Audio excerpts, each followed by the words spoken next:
नमस्कार, जय हिंद साथियों। कल भारत के प्रधानमंत्री नरेंद्र मोदी जी ने ये कहा कि 2 महीने से भारत की सरकार यानी कि मोदी जी आपका बोझ उठा रहे थे।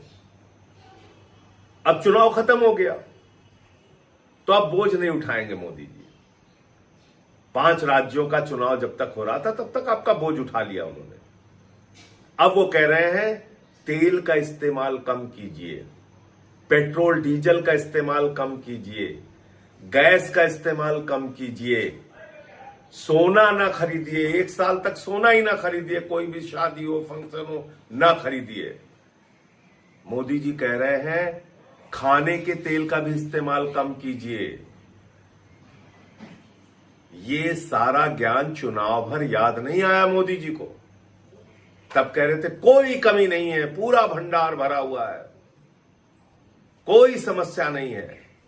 लेकिन जैसे ही 5 राज्यों के चुनाव खत्म हुए, नरेंद्र मोदी जी के कंधे झुक गए।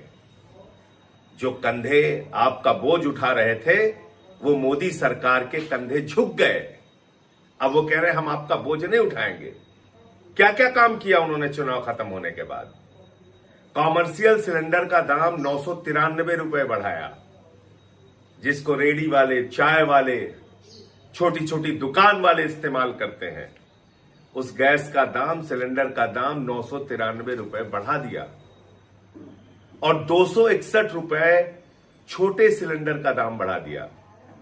5 किलो वाले सिलेंडर का दाम बढ़ा दिया, जिसको छात्र इस्तेमाल करते हैं, जिसको मजदूर इस्तेमाल करते हैं, जिसको गरीब आदमी, झुग्गियों में रहने वाले लोग इस्तेमाल करते हैं। तो आपके ऊपर लगातार मोदी जी इस तरह से बोझ डालते जाते हैं, महंगाई डालते जाते हैं। कब आपको होश आएगा? कब आप इन सवालों पर सरकार से जवाब मांगेंगे? चुनाव भर आपका इस्तेमाल किया जाता है। कभी 10,000 रुपए डाल दिया जाता है आपके खाते में, उसके बाद पटना की सड़कों पर नौजवानों को डंडों से पीटा जाता है। कभी